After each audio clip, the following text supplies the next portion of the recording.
그러면 하나님께서 오늘 우리에게 주시는 말씀 요한복음 4장 19절부터 30절까지 교독하겠습니다.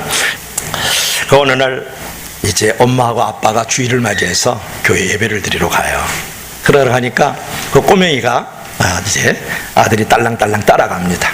그래서 이제 예배를 어른들과 같이 예배를 잘 드리고 있는데 목사님 말씀하는 시간인데 졸아요. 아멘 할렐루야 그러면서 계속 꾸벅꾸벅 졸고 있으니까 그 꼬맹이가 엄마 아빠 옆구리를 콱콱 찔르면서 엄마 아빠 빨리 돈 내고 집에 가자 그랬더라는 거예요. 그러니까 이 꼬맹이가 엄마 아빠를 따라서 예배를 드리던 중에 목사님 말씀 끝나면 헌금하고 헌금 끝나면 축도하고 가는 줄 알고 이럴 바에는 빨리 돈 내고 가자, 헌금하고 가자, 그 얘기를 했다는 것이죠.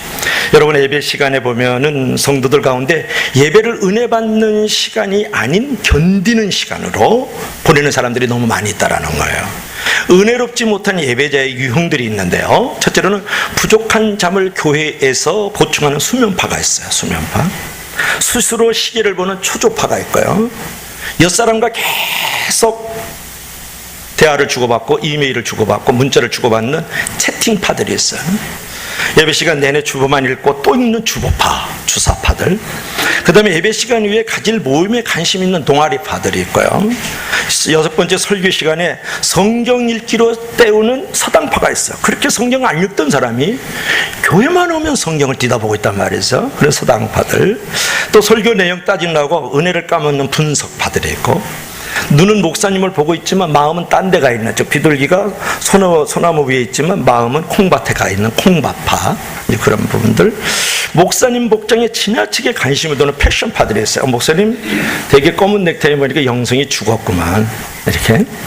오늘 아주 빨간 넥타이, 와 목사님 뜨겁네. 패션파. 자기가 좋아하는 메시지가 나올 때만 아멘하고 다른 음식을 먹지 않는 편식파, 그런 것이죠. 자, 여러분은 어떤 유형에 속해 있을까요? 아니면 아주 건강한 예배를 잘 드리고 있나요? 여러분, 안타까운 사실은 뭐냐면 오늘날 많은 예배가 죽어 있다는 거예요. 예배가 죽으면 신앙도 죽게 됩니다. 결국은 예배의 성공이 신앙의 성공이고, 신앙의 성공이 인생의 성공이라는 것은 1 더하기 1은 2라는 등식보다 더 분명한 거라는 거예요. 예배의 성공은 신앙의 성공이고, 신앙의 성공은 인생의 성공이다. 그러면 우리가 하나님께 살아있는 예배를 드리기 위해서 어떻게 살아있는 예배를 드릴 수 있을까? 본문에 나오는 이제 사마리아 여인과 예수님과의 그 대화를 통해서 중요한 예배의 원리를 우리가 본질적으로 좀 살펴보기를 원하는데요, 첫째로는 우리가 장소가 좋아 있어야 돼요. 장소가 있어야 된다. 오늘 이제 본문을 볼 것 같으면 예수님께서 어느 날 이 사마리아 수가라는 그런 동네를 이렇게 지나가다가 목이 마르셨어요. 종호가 됐으니까, 난 12시가 됐으니까 체감 온도가 한 40도 전후가 되거든요, 그 땅은. 근데 예수님께서 목이 마르시니까 야곱의 우물가에 앉으셨는데, 그때 한 여인이 물동이를 이고 이렇게 터벅터벅 걸어오는 거예요. 난 12시가 됐는데. 그래서 예수님께서 물을 달라 그랬어요. 그러면서 예수님께서 결국은 이 여인에게 하는 말을 들어보세요. 이 물을 먹는 자는 다시 목마르니와 내가 주는 물을 먹는 자는 영원히 목마르지 아니라 그 속에서 영생하도록 솟아나는 샘물이 되리라, 그런 말씀을 들려줘요. 근데 이 여인이 깜짝 놀랐죠. 오늘 본문 19절 말씀을 보시면 이 사마리아 이 여인은 자기의 목마름을 알고, 그리고 자기가 이미 남편이 5이 있었다는 사실까지 알고 지금 살고 있는 이 6번째 남자는 자기 남편이 아닌 것도 알고 있는 거예요. 그러니까 예수님께서 이 선지자라는 것을 이제 알고서 당신은 선지자이시군요, 이렇게 이제 그 여인이 예수님께 물어요. 그리고 예배에 관해서 이제 질문을 해요. 본문 20절 말씀을 보십시오. 우리 조상들은 이 산에서 예배를 하였는데 당신들의 말은 예배할 곳이 예루살렘에 있다 하더이다. 뜬금없이 이 여인이 예수님께 그렇게 물어보는, 이 산은 우리가 예배하고 있는데 당신들은 예루살렘 성전에서 예배를 드린다면서요. 이 여인의 질문이 뭐냐 그러면, 어디서 예배를 드리는 것이 옳습니까? 그런 말이에요. 이 여인이 질문하는 것은 이 산일까요? 예루살렘 성전일까요? 이렇게 묻지 않습니까? 예배 드리는 것을. 그러니까 예배를 어디서 드리면 좋겠습니까? 그랬을 때 그 질문에 대해서 예수님께서 어떻게 답을 했는지가 중요해요. 오늘 21절 여러분의 예수님이라고 생각하고 한번 읽어봅시다. 21절입니다. 시작. 예수께서 가라사대 여자여 내 말을 믿으라. 이 산에서도 말고 예루살렘에도 말고 너희가 아버지께 예배할 때가 이르리라. 이 구절에서 중요한 것이 있어요. 여자여 내 말을 믿으라. 이 산에서도 말고 예루살렘에서도 말고 너희가 아버지께 예배할 때가 이르겠다, 그렇게 말씀했어요. 이 말씀이 뭐예요? 장소가 중요한 것이 아니라는 말이에요. 이 산도 아니고 예루살렘 성전도 아니다. 그처럼 우리가 언제 어디서나 예배하는 마음을 가지고 교회뿐만 아니라 직장이나 가정이나 캠퍼스나 그런 현장에서도 예배하는 마음을 가지라, 그런 말이에요. 여러분, 교회만 예배 장소가 아닙니다. 가정과 직장과 학교와 사업도 예배 처소가 되어야 되는 거예요. 때로는 길거리도 예배 처소가 돼야 된다고요. 여러분, 저는 자동차이 참 은혜 받는 좋은 장소예요. 아무도 저를 간섭하지 않고 주장하지 않기 때문에 그래요. 교회만 있어도 뭐 전화가 오기도 하고 들락날락 하기도 하고 또 식당에서 막 음식을 만들면서 웃는 소리, 전 세계 중에서 식당에서 웃음소리 제일 많이 나는 교회는 우리 교회예요. 나는 너무너무 모든 분이 식당에서 문제가 많이 불거지거든요. 목사님들 간증을 들어보면 거기서 막 엄청난 일들이 벌어지는데 우리 교회는 너무너무 식당이 아주 즐거운, 아주 그냥 이렇게 그 우차싸 같은 그런 분위기로 식당이 운영이 돼요. 이제 그래서 이제 그런 소리가 들린다, 그런 말인데, 요즘에는 자동차니 얼마나 훌륭한 예배 초소입니까? 그래, 창문을 닫고 길거리를 달리면서 마음껏 소리도 지르고 기도하고 찬양할 수도 있고 말씀을 선포할 수도 있고, 저는 어디 갈 때 보면 꼭 핸드폰에 그 어플을 다 받을 수 있잖아요. 그래가지고 거기서 성경 찬송도 들을 수 있고, 또 유명한 목사님의 세미나나 설교도 들을 수 있고요, 또 간증도 들을 수 있고. 저는 CBS를 주로 이제 많이 듣거든요. 자, 이제 그런 거예요. 그러니까 우리의 모든 삶의 현장이 예배 처소가 돼야 된다는 거예요. 그러니까 여러분들이 잘못하다 보면 율법주의적 그런 어떤 예배의 사고 틀이 있어요. 그건 뭐냐면 11시부터 12시 반까지 예배다. 그리고 이 교회를 나가게 되면 아무런 일이 없는 것처럼 살아간다. 올 때는 톰슨 성경, 아니면 여러분은 힘드니까 해서 핸드폰에다가 다 성경 담아갖고 오지 않습니까? 그리고 나서는 아무 일이 없는 거예요. 1부 예배는 성공했는데 2부 예배는 다 패배를 하는 거예요. 그러니까 예배로서의 삶도 중요하지만 삶으로서의 예배가 더욱더 소중하다는 거 여러분 아세요? 여러분, 이제 종교라는 거는요, 종교를 가만히 생각해보세요. 일반적으로 세속을 떠나서 거룩한 것을 바라보는 게 종교예요. 또 종교라는 것은 현실적인 것보다도 영원한 것에 관심을 가지는 게 종교예요. 종교라는 것은 현세보다는 내세에 관심을 갖고 인간적인 것보다는 신적인 것에 관심을 가지고 있는 것이 종교거든요.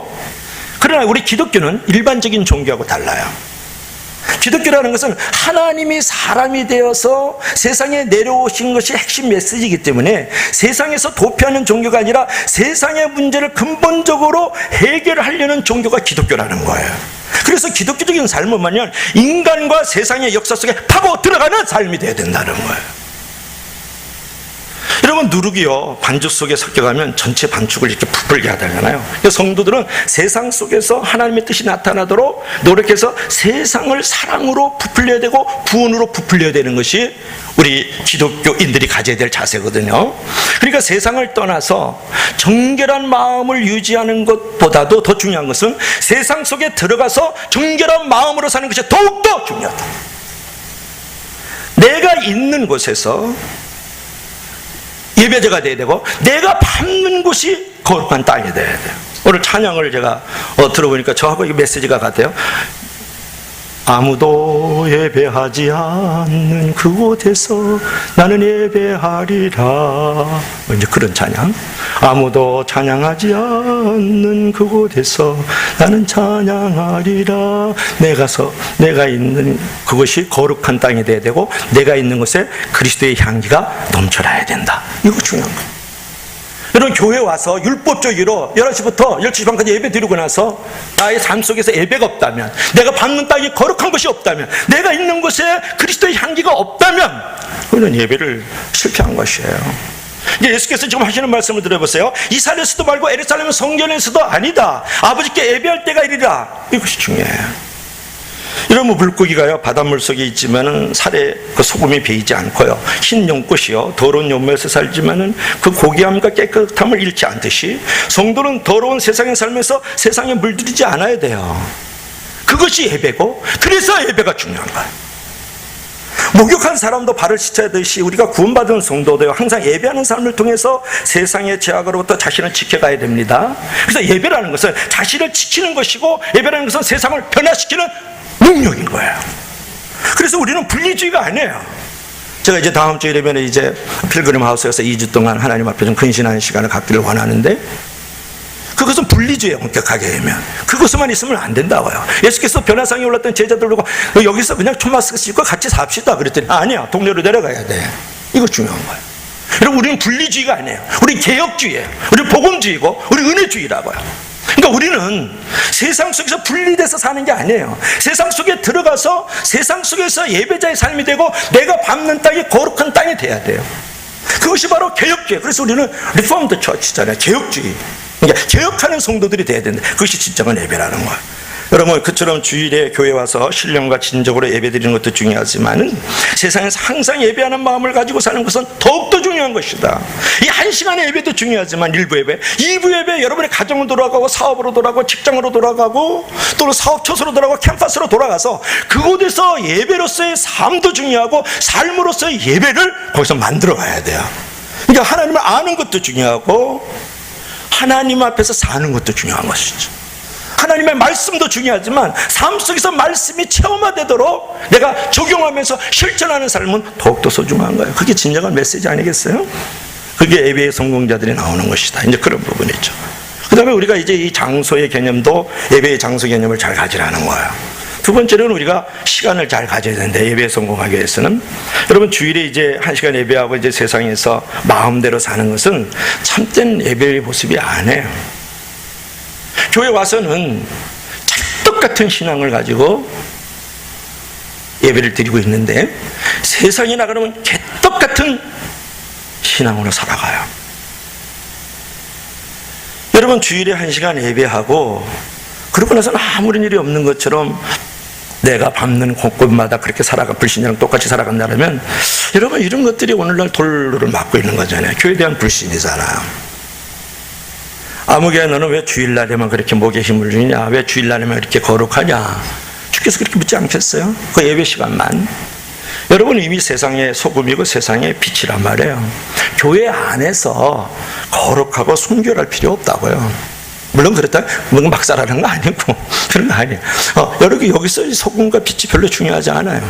왜냐하면 이미 빛 가운데 다 있는데 또 빛은 아무런 의미가 없어요. 보석은요, 보석 없는 데서 보석이 더 빛나는 거거든요. 그렇잖아요. 빛이라는 것은 어둠 속에 빛이 있을 때 빛의 삶이 있는 거고 빛의 존재 의미와 목적이 거기 있잖아요. 세상은 어둠이다. 디오게네스는 대낮에도 등불을 들고 다녀요. 세상은 어두워요. 악하고 음란하고 더럽고 거짓과 불의가 창궐하고 시가고 장가가고 무엇을 먹을까 무엇을 입을까로 세속적인 더러움으로 가득 찬 게 우리가 교회를 나가면 그 동네예요. 그게 어둠이잖아요. 그럼 그곳에서 빛이 돼야 되는 거예요. 그게 예배자예요. 그런 시간을 가져야 된다는 거예요. 시간이 중요하다. 그다음 또 하나는 우리가 입이 소금이에요. 소금끼리 모였으면 무슨 의미에서 배추 안에 들어가야 되고 배추 죽이고 무 죽이고 그래야 맛을 내죠. 김치가. 그렇지 않습니까? 마찬가지로 우리가 이 안에서 소금의 역할 필요하습니다만은 교회 바깥에 나가서 썩어져가는 세상, 부패하는 세상. 여러분, 세상이 얼마나 썩어 있는지 몰라요. 얼마나 더러운 것인지 몰라요. 악취가 엄청나잖아요. 교회 안에 있어서 잘 몰라요. 여러분들 믿는 사람들끼리 있어서 그렇지, 이거 장관들요, 대통령, 사업가들요, 법복을 입은 사람들 오히려 더 법안에 안 살아요. 그렇잖아요. 너무 잘 알죠. 세상이 이렇게 썩어 있다고요. 이런 세상 속에서 내가 소금이 돼야 된다는 거예요. 소금이 내가 머무는 곳에서 빛이 되고 소금이 되는 그런 시간을 가져달라는 거예요. 그것이 예배자라는 거예요. 그것이 온전한 예배라는 거예요. 여러분, 주일 낮 시간에 대한 지나친 의미 부여도 버려야 돼요. 사실상 주일 낮 시간보다요, 부활하신 주님을 처음 만난 시간인 주일 새벽이 더 의미 있는 예배 시간이에요. 예수님께서요 11시에 부활하지 않았잖아요. 새벽에 막 달라 그랬던 마리아에게 나타나셨잖아요. 그래서 우리가 새벽 시간이 오히려 더 의미 있는 시간이에요. 근데 초대교회는 여러분 주일 새벽에 그 의미를 뒀다고요. 그래서 현실적인 부분을 고려해가지고 새벽의 의미와 현실적인 걸 고려해가지고 주일 9시에 예배를 드렸어요. 초대교회 때는요. 그러니까 한국교회도 초창기에는 거의 주일날 아침 9시에 예배를 드렸거든요. 그때는 주일날 11시 예배 이후에 예배를 드리면 건건치 못하고 벌건 대낮에 무슨 예배를 드리냐고 이제 그렇게 막 나무라고 중요하다고 여겼거든요. 그런데 이제 교회가 커지면서 대형교회가 생기면서 11시, 1시, 3시 막 이렇게 하면서 교회가 평창되면서 예배 시간이 바뀐 거거든요. 그래서 오전 11시가 보편적인 예배 시간으로 자리를 잡아요. 사실 11시 예배가 되게 애매하지 않습니까? 어디 좀 놀러 가려고 그러면 9시 예배를 10시 마치면 그냥 하루 종일 놀러 갔다 오는, 이거 11시에 마치면 또 그때 밥 먹어야 되니까 아무데도 또 이렇게 뭐 이렇게 놀고 산으로 들러 뭐 이렇게 놀러 다니기 진짜 애매한 게 11시 시간이에요. 누가 11시로 왔는지 때리고 싶을 때가 많아요. 저도 빨리 예배 드리고 놀러 가면 되거든요. 그래서 저녁 예배 만들면 그냥 7시 와서 예배 드리면 되니까. 그러니까 주일날 11시 예배에 대한 지나친 의무 부여도 버릴 필요가 있다. 이게 사실 주일 예배 시간에 특별한 의미를 인식하면서도 매 순간 예배하는 삶의 중요성을 우리가 인식해야 된다는 건데, 신앙이 항상 삶 속에 깊이 이제 파고들게 해야 된다. 그러니까 여러분이 일상적인 삶을 떠나서 청결한 삶을 유지하는 것을 자랑하면 안 된다는 거예요. 여러분이 가정에서, 직장에서, 학교에서, 사업에서 떠나가지고 휴가를 가듯이, 여행을 가듯이, 기도원에 들어가듯이 일상적인 삶을 떠나가지고 청결한 삶을 살아가는 것을 자랑하지 말아라. 일상적인 삶을 떠나서가 아니라 일상적인 삶을 살면서 청결한 삶을 유지하는 것이 더욱더 중요한 것이에요. 여러분, 청결한 삶이라는 것은 죄 없는 완벽한 삶을 얘기하는 건 아니에요. 여러분, 어차피 사람이라는 것은 완벽하게 살 수 있는 존재는 아니거든요. 결국 청결한 삶이란 언제 어디서는 어떤 시간 속에서도 예배하는 마음으로 사는 것이 진정한 청결함이 있는 것이죠. 그러면 우리가 어떤 장소라든지 시간에 대해서 우리가 생각을 해보았는데, 본질적으로 그러면 우리 예배의 대상이 뭐냐 그래요. 예배를 드리는 것이 우리 예배의 대상은 누구죠? 자, 우리 21절 하반부 말씀을 보면 21절 누르러 보실래요? 자, 너희가, 거기서부터 한번 읽어볼래요? 21절 하반절 너희가, 시작, 너희가 아버지께 예배할 때가 이르리라. 그러니까 너희가 할 때 자기 이름을 대봐요. 한번 적용하면서 읽어봅시다. 자기 이름을 대요. 직분까지 한번 대봐요. 시작, 장만덕 목사가 아버지께 예배할 때가 이르리라. 그러니까 21절 하반부를 보면 주님께서 말씀하실, 너희가 아버지께 예배할 때가 이르겠다. 이 말씀은 뭐냐면 예배의 대상은 오직 하나님이 되어야 된다는 거예요. 근데 오늘날 교회 오게 되면은 예배의 대상이 돈인 사람이 있어요. 교회 와야만 돈을 벌 수 있다는 생각을 하죠. 돈이 예배의 대상이다. 어떤 사람은 친구가 예배의 대상이야. 교회 오면 그 동아리나 소그룹 안에 그분을 만나 뵈니까 좋은 거야.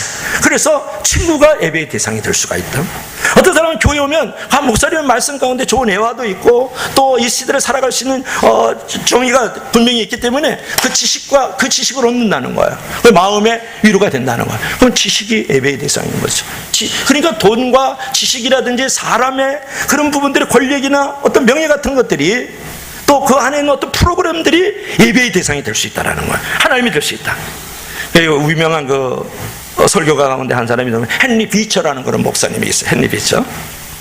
유명한 설교자가 이제 뉴욕에 이제 큰 교회에서 설교를 하게 되니까 대대적으로 교회에서 홍보를 했어요. 전단지를 뿌리고. 그래서 이제 많은 사례가 이제 되어졌는데, 그러나 막상 설교 직전에 갑작스러운 어떤 질병으로 못 오게 됐어요. 그 헨리 워드 비처 목사님께서요. 그래서 이제 교회하고 이렇게 의논을 해가지고 그의 동생이, 헨리 워드 비처의 동생이 토마스 비처가 있어요. 그래서 대신 주일 설교로 동생을 세우자, 이제 그랬어요. 그래서 이제 주일날 예배가 이제 시작이 되는데, 설교 순서가 돼가지고 이제 담임 목사가 사정을 이리 이만저만해서 이제 그 헨리 워드 비처 목사님께서 오시지 못하고 동생 대신 이제 그 토마스 비처를 오늘 소개를 하면서 이분이 설교하게 되었다니까 사람들이 웅성웅성하는 거예요. 지금 예배를 드리다. 그러다가 사람들이 일어나기 시작해서 빠져나가기 시작하는 거야. 그게 지금 예배 시간인데. 그러니까 이 토마스 비처 그 동생이 유명한 말로 설교를 시작합니다. 저희 형님이 갑작스런 병환으로 오늘 이 예배를 못 오게 된 걸 진심으로 사과를 드린다고. 그러나 이제 오늘 특별한 강구를 드리고 말씀을 증거할까 합니다. 그러면서 지금 예배 중간에 일어나고 계신 분들은 말고, 혹시 또 헨리 워드 비처를 예배하기 위해서 오신 분들이 계시다면, 우리 형님을 예배하기 위해서 오신 분이 계시다면 지금 이 시간에 다 타장해 주시면 고맙겠습니다. 그런 거예요. 다 나가달라고. 왜냐하면 우리는 오늘 헨리 워드 비처가 아닌 하나님을 예배하기 위해서 이 자리에 모였습니다. 장례가 조용해졌고 그날 예배는 특별히 성령의 기름 부으심이 있었다라는 것이죠. 여러분, 아무리 훌륭한 사람도 존경의 대상은 될 수 있지만 예배의 대상은 될 수 없다라는 거예요. 오늘날 교회 안에 들어가면 어떤 장로님 11조를 교회 50%를 해요. 어떤 경우는 목사님이 병을 고치고 환상을 봐요. 뭐 이러면서 말이죠. 또 어떤 특정한 여기 우리 교회는 연예인이 없지만은 그 연예인들이 있어요. 그리고 그 연예인들 영화배우 막 이런 사람들이 오는 교회가 있는데요. 그리고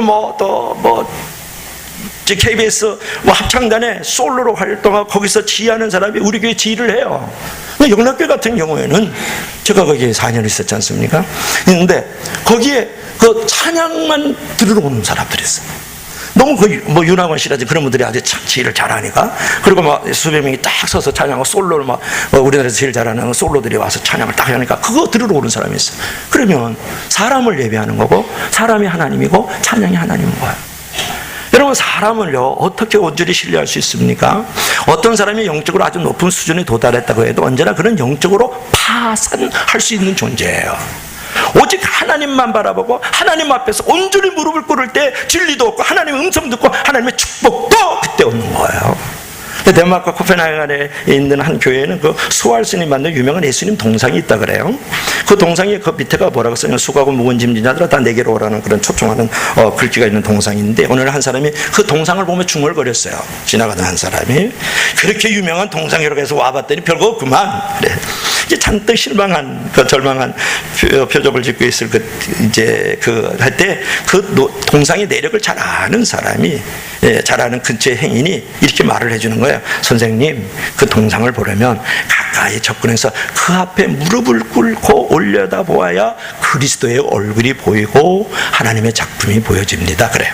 여러분, 하나님 앞에서야 온전히 무릎을 꿇을 때 하나님의 사랑을 깨닫고 하나님의 음성도 들을 수 있습니다. 그처럼 오직 하나님 앞에 무릎을 꿇고 하나님만 경배해야 된다는 거예요. 하나님만 예배의 대상으로 삼으라는 말은 결국 뭐냐? 하나님만 바라보라는 거예요. 당연한 말인데 왜 세상 강조하느냐? 그 사실을 잊어버릴 때가 너무나도 많이 있다라는 거예요. 사람은요 본능적으로 환경을 바라보고 상황을 바라보고 내 감정을 바라보고 사람을 바라본다는 거예요. 그래서 교회 와서도 하나님만 바라보지 않는다는 거예요. 어떤 사람은 말합니다. 교회 가도 알아주는 사람이어서 교회 다니기 싫어요. 잘못됐죠. 사람이 사람을 바라보고 있고 사람이 하나님인 거예요. 어떤 사람은 마음이 감정이 상해서 설교도 안 들어오고 성도가 그렇다는 거예요. 당신의 감정이 하나님인 거예요. 당신이 자기 우상에 빠져 있는 거예요. 그처럼 사람과 환경을 바라보고 감정을 바라보면 어떤 일도 의미 있게 해낼 수가 없는 거죠. 여러분, 예배 시간은 어떤 시간이에요? 사람과 환경을 보는 자연적 본능을 역류해가지고 오직 하나님만 바라보는 삶을 체득케 하는 시간이거든요. 그처럼 언제 어디서나 하나님만 바라보는 참된 예배자의 삶을 통해서 세상을 극복하고 하나님이 주시는 무한한 축복과 지혜를 얻어 누릴 수 있는 저와 여러분들이 되길 주의 이름으로 간절히 축원합니다. 이런 것들이 중요해요.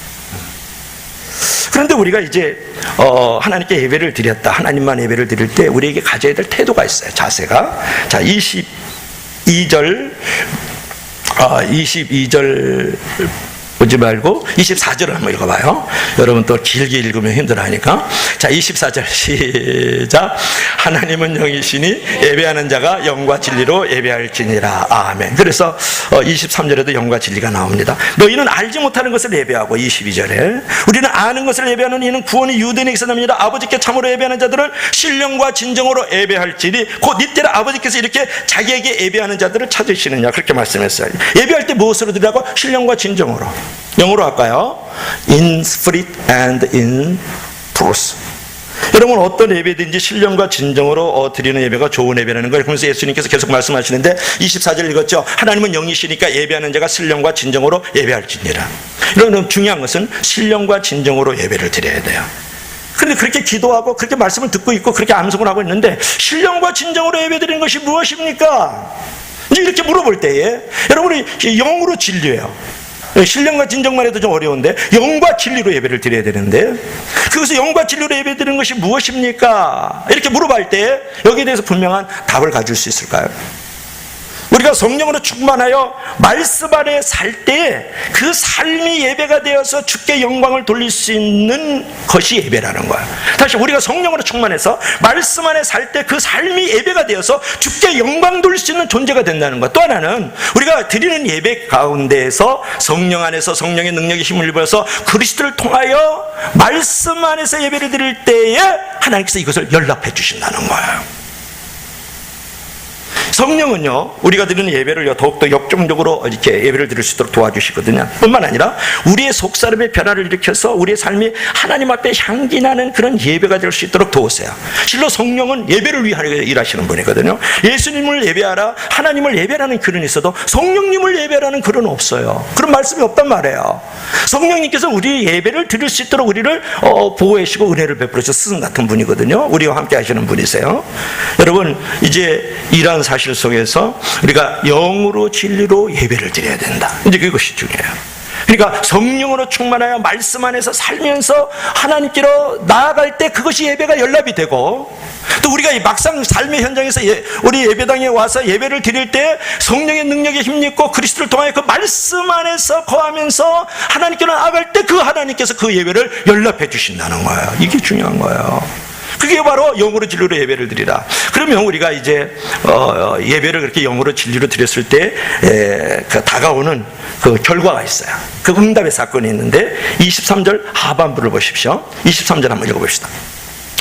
23절 다 같이 시작. 아버지께 참되게 예배하는 자들은 영과 진리로 예배할 때가 오나니 곧 이때라. 아버지께서는 자기에게 이렇게 예배하는 자들을 찾으시느니라. 자, 그러셨죠. 여러분, 우리가 영으로 진리로 예배 드리면 하나님께서 반응을 하세요. 하나님께서 움직이신다고. 어떻게 움직이세요? 그런 예배자를 찾아서 하는 은혜와 축복을 주신다는 거예요. 자, 23절 하반부를 말씀을 보십시오. 아버지께서는 이렇게 자기에게 예배하는 자들을 찾으신다. 그러니까 영으로 진리로 예배를 온전히 드리면 지금도 하나님께서는 그런 참된 예배자를 찾으셔서 은혜와 복을 부어주신다는 거예요. 여러분, 왜 하나님을 예배해야 되느냐? 이제 이것이 여러분이 좀 따지고 들어가야 되는데 다른 이유 없어요. 왜 하나님께 예배를 해야 되냐? 그저 하나님은 하늘과 땅과 그 안에 충만한 것을 창조하신 창조주 하나님이기 때문에, 그리고 나와 우리를, 이 교회를 구원하여 주시는 구원자 하나님이기 때문에 그분을 우리가 마땅히 예배를 올려드려야 되는 거예요. 창조자 하나님이시고 구원자 하나님이시기 때문에 우리가 예배를 드려야 되는 거죠. 이렇게 예배를 하게 되면 우리에게 예배를 찾으신다, 예배를 드리는 자를 찾으시는, 그 찾으시는 이유는 뭐냐면, 예배하면 내적인 생명수가 우리 안에서 솟아오르도록 만들어주시는 거예요. 바로 그 생명수가 영혼의 갈증을 풀어주고, 그 생명수를 마시면 삶이 변화되고 진정한 만족이 주어지고 추구하는 일도 가치 있게 되는 것이죠. 반면에 예배가 없는 사람은 기쁨도 없고 행복도 없고 인생에 해답이 없어요. 그래서 이렇게 텔레비 보니까 어떤 청년이 막 이렇게 나오다가 세상에는 해답이 없다 그러면서 무슨 깡통 같은 거 막 주워다가 막 두들겨 패던데요. 그래서 자기가 이제 해답이다 이제 그런 쪽인 것 같아요. 정말 그 말은 맞아요. 세상에는 해답이 없는 거야. 여러분, 이 예배 속에서요, 궁극적인 여러분의 인생의 해답이 있고 삶의 문제에 대한 해답을 찾아가는 거예요. 그리고 이 예배 속에서 성령께서 우리 가운데 함께 하시고 말씀이 우리 가운데 함께 하면서 우리를 위로하시고 영혼의 갈증을 해결해 주시잖아요. 너희가 이 물을 먹는 자는 다시 목마르지만 내가 주는 물을 먹는 자는 영원히 목마르지 아니하리라. 목마르지 않는 게 어디 있어요? 세상의 것은 소금과 같잖아요. 먹어도 돈을 벌어도 또 돈을 벌어야 되고 건강해도 또 건강해야 되고 말이죠. 오늘 이제 새벽에 마치고 집에 갔더니 골프 하던데, 박인비 골프. 그래서 어저께 토요일 날 준비를 하더니 골프를 하더라고요. 12시까지 왔어요. 14라운드까지 했는데 벌써 5차 차이가 나더라. 그러면 이긴 거예요. 18라운드까지니까. 그래서 우리 박인미 선수 대단하다. 예? 골 때리기 아픈 게 골프인데 하여튼 잘해요. 아주 그냥 사람이 기둥 같잖아요. 다리가 이렇게 탁 두껍고 허리가 그냥 딱 됐고 우리 사모님 보는 것 같더라고요. 그래서 딱 아주 든든해요. 자루로 치우치면. 그러니까 미안해, 할렐루야. 근데 오늘 또 큰일 났는데 또 우리 사모님 가늘해요. 제가 아주 안 봐서 그렇지 진짜 가늘합니다. 그래가지고 그런데 허리도 두껍고요. 컴퓨터라 그러네. 난 박이비란 선수는 잘 몰랐어요. 근데 그걸 타더라고요. 자, 거기에 또 목마르면 캐나다로 또 이주한다 그러네요. 금메달 땄는데 또 목말라서 또 1등하러 또 가야 된다고요. 그러니까 세상의 것은 지식을 아무리 가져도 또 목마르고요. 돈을 가져도 목마르고, 아무리 높은 직분에 올라가도 또 목마르고요. 세상의 것은 해답이 없어요. 여러분, 예배의 축복이 뭡니까? 영혼의 갈증을 풀어주고 나의 삶을 변화시키고 궁극적인 가치와 의미 있는 존재로 만들어서 값 있는 인생을 살아가게 만드는 게 이 예배 가운데 있는 거예요. 그렇지 않아요? 그래서 우리가 하나님께서 이 예배 가운데에서 우리를 찾아주신다. 그러니까 하나님이 인간들을 찾고 있다는 것은 매우 놀랄만한 일인데, 그것은 마치 왕이 반역자를 찾아오는 것과 똑같아요. 예배하는 자를 찾으신다. 철학자가 무학자를 찾아 나서는 거랑 똑같고요. 있는 자가 없는 자를 찾아. 하늘에 있는 분이 땅에까지 내려오셔서 우리를 찾아주시는 거거든요. 사실 먼저 하나님이 우리를 찾아오지 않았다면 우리는 하나님을 만날 수 없고 하나님 아버지라고도 부를 수 없잖아요. 세상의 모든 종교는 자기가 하나님을 만나러 가는 거예요. 하나님이 되려고 그러는 거예요. 하나님께서 친히 우리를 찾아오시는 거예요. 언제? 예배할 때. 이게 놀라운 일이잖아요. 우리의 창조주 하나님이, 우리의 구원자 하나님이 예배를 통하여 영으로 진리로 온전히 예배 드릴 때 그곳에 찾아오신다. 이 놀라운 일이에요. 왕이 반역자를 찾아왔는다. 갑부가 가난한 달동네에 사는 월세방 살고 있는 그 사람을 찾아오는 거예요. 하늘에 계셔야 될 분이 땅으로 내려오셔서 우리를 찾아와 주신다는 거죠. 그래서 어스들이 이렇게 말했어요. 하나님, 당신이 외쳐서 저를 부르심으로 저희 듣지 못하는 길을 깨뜨려 여섰습니다. 그처럼 하나님이 기쁨으로 예배하고 예배에 반응하는 예배가 돼야 된다는 거예요. 예배를 하나님이 찾으시는 자로서의 그 예배가 될 수 있도록 해야 된다는 거예요. 이게 첫 번째로 예배 성공자들에게 찾아오는 하나님의 은혜예요. 그러면 하나님만이 우리에게 반응하느냐? 그렇지 않아요. 사람도 이제 반응하는데요. 어떤 일이 벌어지냐 그러면 이제 한번 볼까요? 자, 마지막으로 이제 성경 한번 읽어봅시다. 28절부터 한번 읽어봐요. 28절 시작. 여자가 물동이를 버려두고 동네로 들어가서 사람들에게 이르되 내가 행한 모든 일을 내게 말한 사람을 와서 보라. 이는 그리스도가 아니나 하니. 30절 우리 마지막으로 시작. 그들이 동네에서 나와 예수께 오더라. 그러니까 자, 예배에 성공했을 때 우리가 영과 진리로 예배를 드리면 하나님이 찾아오셔서 우리에게 은혜와 복을 더하시고 우리들도 반응이 일어난다는 거예요. 예배에 성공했을 때.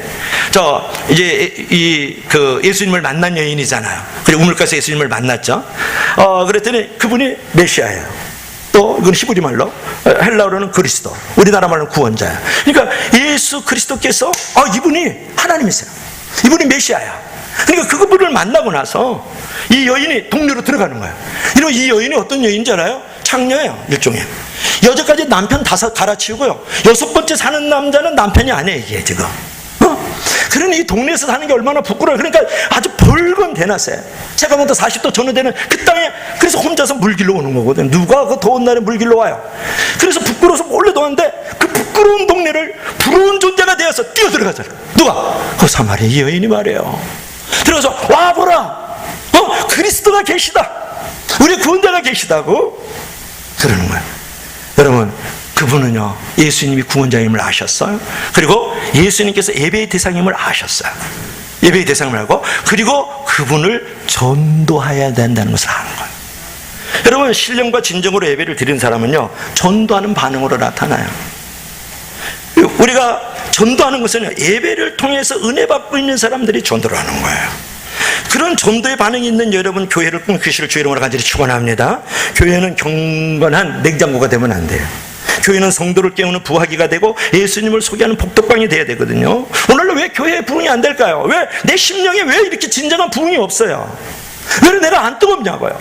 왜 교회가 이렇게 침체되어지고 왜 움직이질 않아요? 왜 이렇게 교회가 부흥이 안 되죠? 여러분, 오늘날 한국 교회가 무섭게 고민하고 있는 게 이거거든요. 그렇잖아요. 여러분의 영혼도 부흥이 없잖아요. 뜨거움이 없잖아요. 주님 없이면 못 살아. 주님 있으니까 살기 힘들어요. 지금 헌금해야 되고 예배 드려야 되고 봉사해야 되는 게 힘들잖아요. 우리 교회 잘 자라고 있는 겁니다. 여러분, 다른 교회 들여다보면 멱살 잡고 겨랑 던지고 밀가루 뿌리고 흩어지고 이단 침투하고 말도 못해. 난장판에 아수라장에 난리 브루스라 그래요. 무지 아픈 거야. 교회에 별일이 다 있다. 돈 문제, 여자 문제, 명예 문제 같은 것들로 권력의 투쟁들이 막 일어나고 말이죠. 교회가 그런 곳입니까? 여러분, 왜 교회 부흥이 없을까요? 왜 내 심령에 부흥이 없을까요? 보이는 성전과 보이지 않는 나의 심령의 성전에 왜 이렇게 부흥이 없고, 왜 이렇게 답답하고, 왜 이렇게 억울하고, 왜 이렇게 신바람이 나지 않느냐? 진정한 예배의 교류 때문에 그래요. 여러분, 기도의 절박값이 교류되어 있고요, 영혼 구원에 대한 긴박값이 교류가 되어 있고, 진정한 예배의 교류가 이러한 모든 부흥들을 가로막고 있는 거예요. 부흥은 다른 것 때문에 안 되는 게 아니에요. 여러분 자신이 부응이 안 되고 있는 거예요. 지도에 대한 절박감, 영혼군에 대한 긴박감, 예배에 대한 사모함의 결여가 오늘날 교회 부응을 막고 있는 거예요. 여러분의 심령의 성전도 부응이 안 되고 우리 가슴 목장교 한국교회가 부응이 안 되고 있는 거예요. 어떻게 생각하세요? 여러분 예배를 통해서 은혜를 받으면 그 은혜를 남에게 나누어 주게 돼요. 너무 벅차니까요. 흘러 넘치니까요. 그 일 어렵지 않잖아요. 오늘 29절에 나오는 사마리아 여인처럼 와 보라고. 여러분 부끄러워서 살 수 없는 여인이 부러운 존재가 돼서 뛰어쳐 들어가 버리잖아요. 그 동네예요. 요즘 말로 하면 쪽팔려서 내가 얼굴 들고 못 사는 동네에 들어가 버린 거예요. 자기를 너무 잘 아는 동네예요. 예수님을 만나면 체면도 없어지고 부끄러움도 없어지는 거예요. 그 예배의 성공자들이, 은혜를 받은 사람들은 복음을 들고 들어가고 하나님의 사랑의 전달자가 되는 것입니다. 믿으시면 다 같이 아멘. 하나 예화하고 마칠까요?